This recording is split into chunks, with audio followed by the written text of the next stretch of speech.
Bismillahirrahmanirrahim. Assalamualaikum warahmatullahi wabarakatuh. Bertemu kembali dalam pembelajaran teknik kendaraan ringan SMK Muhammadiyah Dwi Sedinon. Nah, anakku sekalian, kali ini kita akan membahas tentang menerapkan cara perawatan sistem starter. Seperti pada waktu belajar di kelas 11 ataupun kelas 10, Anda sudah diajari dasar-dasar tentang sistem starter. Baik, kita akan mulai tentang penjelasan starter. Karena mesin tidak bisa start sendiri, daya dari luar diperlukan untuk membangkitkan tenaga yang pertama. Jadi untuk menstart mesin, starter memutar poros engkol via ring gear. Ya, ini ring gearnya, ini starternya. Starter diperlukan untuk membangkitkan tenaga yang besar dari sumber tenaga yang kecil. Nah, dalam hal ini baterai ya. Untuk itulah diperlukan tenaga arus arah atau DC dari motor diperlukan untuk menggerakkan starter. Untuk menstart mesin, poros engkol harus berputar lebih cepat dari putaran minimum. Minimum putaran crankshaft ini berbeda antara satu dengan yang lain tergantung kondisi, konstruksi, dan cara pengoperasian mesin. Tapi pada umumnya, sekitar 40-60 rpm untuk mesin berbahan bakar bensin dan 80-100 rpm untuk mesin tenaga diesel. Kita lanjutkan pada tipe starter. Tipe starter yang pertama adalah tipe starter reduksi. Tipe starter reduksi memakai motor kecil berkecepatan besar. Motor kecil berkecepatan besar. Starter tipe reduksi meningkatkan torsi dengan mengurangi kecepatan armatur. Mengurangi kecepatan putaran armatur ini dengan mengurangi gear. Magnetic switch langsung mendorong gigi pinion. Magnetic switch ini langsung mendorong gigi pinion ini yang terletak di sumbu yang sama, satu sumbu untuk melepas dan menghubungkan ring gear. Kita lanjutkan pada motor starter tipe konvensional. Motor starter tipe konvensional, gigi pinion terletak satu sumbu dengan armatur dan berputar tentunya sama. Jadi karena satu sumbu ini putarannya sama dengan kecepatan yang sama.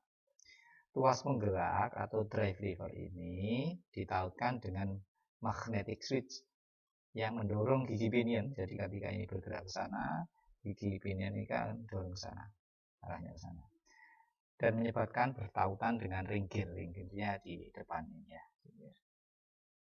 Kita lanjutkan ke tipe planetary. Tipe planetary seperti tampak pada layar.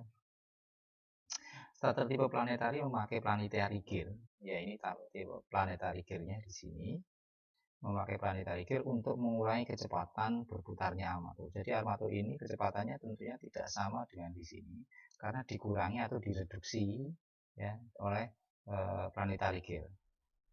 Gigi pinion berhubungan dengan ring gear via tuas penggerak. Ini tuas penggeraknya, driver. Ketika ini digerakkan oleh magnetic switch, ya seperti tipe konvensional.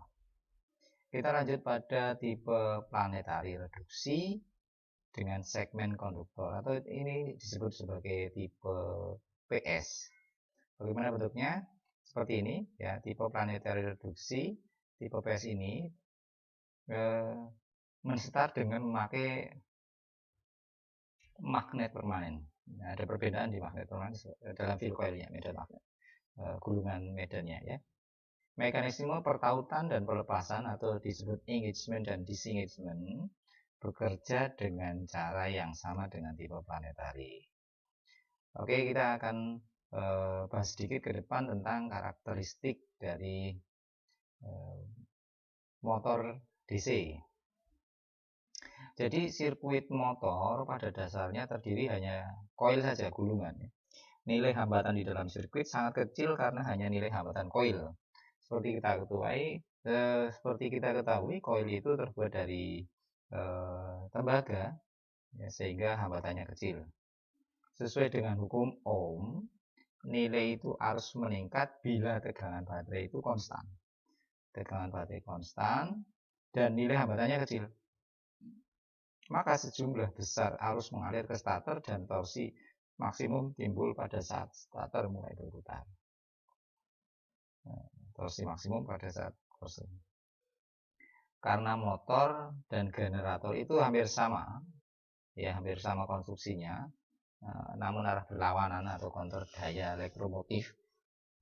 Bila motor berputar, mempengaruhi arus untuk mengalir lembut.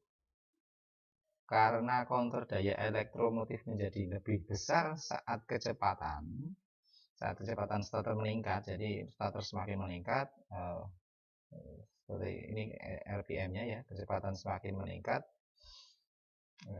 arus masuk motor menjadi lebih kecil, arus masuk yang motor, torsi dan arus menjadi berkurang. Oke, kita lanjut ke komponen-komponen dari motor starter. Kita mulai dengan starter reduksi. Ya, ini tipe reduksi terdiri atas magnetic switch. Magnetic switchnya ini. Terus yang kedua armatur. Ini armatur. Ya. Terus yang ketiga yoke atau sub assembly. Yoke atau sub assembly ini. Ya. Terus sikat dan pemegang sikat, ada yang menyebutkan sebagai brush. Ya, brush sama brush holder ini. Reduction gear, ada reduction gear ini, gigi reduksi. Atau terus yang keenam adalah overrunning clutch, kopling jika putaran berlebih, gigi pinion dan helical spring. Gigi pinion dan helical spring, ya, pinion gear dan helical spring. Helical spring di dalamnya tidak tampak di sini. Kita lanjut mulai dari kita bahas tentang magnetic switch. Ya. Seperti tampak pada gambar, magnetic switch itu bekerja sebagai switch utama atau saklar utama untuk mengatur arus masuk ke motor penggerak dan mengontrol gigi pinion dengan mendorong dan menariknya. Gigi pinion terdorong dan menarik itu oleh tugas dari magnetic switch ini. Pull in coil, ya, pull in coil di sini, pull in coil. Coil yang berguna untuk menarik ketika proses bekerja, dibungkus dengan kabel yang lebih tipis daripada hold-in coil. Dan daya magnet dari pull-in coil lebih besar daripada gaya magnet dari hold-in coil. Sekali lagi, daya magnet dari pull-in coil lebih besar daripada gaya magnet dari hold-in coil. Kita masuk ke armatur. Lanjutkan ke armatur. Armatur, atau ada yang menyebutkan sebagai angkur, itu membangkitkan gera-dayak putar dan ball bearing ini ringnya ya, menopang putaran kecepatan tinggi dari angkur ini. Ada yang menyebutkan sebagai jangkar juga. Kita lanjutkan ke yoke sub assembly. Yoke sub assembly memproduksi medan magnet ya. Ini ada yang gulungan, kalau tadi yang tipe PS itu kan magnet ya. Medan magnet dibutuhkan motor untuk beroperasi. Ia bekerja seperti di luar field coil. Field coil ini dihubungkan dengan armatur coil secara seri.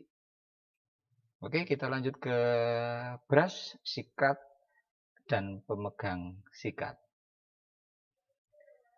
Sikat dan pemegang sikat ini menekan komutator ya, nanti kita lihat komutatornya. Tadi udah kita lihat komutator, menekan komutator. Kita lihat di komutatornya supaya ini komutatornya ya. Jadi sikat itu nanti berhubungan di situ. Oke, sikat dan pemegang sikat menekan komutator armatur dengan pegas sikat. Pegasnya mana ini? Atau brush spring. Sikat ini dibuat dari karbon tembaga. Ya, sikat brush ini karbon tembaga yang punya daya konduktivitas tinggi dan tidak gampang aus. Pegas sikat menekan pada permukaan putaran armatur dan menghentikan putaran armatur tepat saat starter berhenti dengan menekan sikat. Oke. Pegas sikat yang lemah seperti kita ketahui bisa membuat kontak listrik antara sikat dan komutator menjadi lemah. Jadi kalau pegasnya ini semakin lama lemah, maka penekanannya juga akan lemah. Nah, ini membuat hambatan berlebihan. Kalau hambatan berlebihan mengakibatkan arus supply ke motor menjadi berkurang. Jadi motor seperti berputar dan tidak berputar. Kita masuk ke gigi reduksi. Ya, ini gigi reduksi. Reduction gear atau gigi reduksi meneruskan daya putar motor ke gigi pinion dan meningkatkan torsi dengan melambatkan putaran motor. Sedemikian rupa tentunya ya, dengan rasio 1:3 sampai 1:4. Dan yang punya built-in overrunning clutch. Jadi overrunning clutch-nya itu di dalam satu paket ya.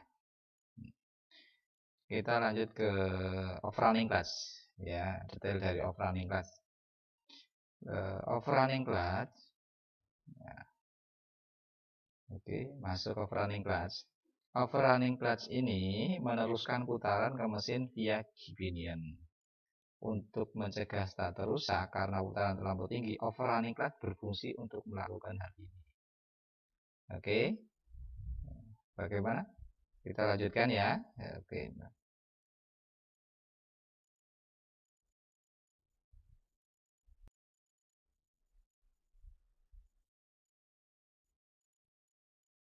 Sedikit lagi kita masuk ke gigi pinion dan gear pinion. Oke, gigi pinion, gear, dan helical spline. Gigi pinion dan ring gear meneruskan daya putar starter ke mesin dengan pertautan antara satu dengan lainnya. Helical spline ini, gigi helik ya, helik ini mengubah daya putar dari motor ke tuas pinion dan mendukung pertautan atau pelepasan gigi pinion. Jadi gigi pinion ini bisa maju dan mundurnya karena proses helical spline ini gitu ya.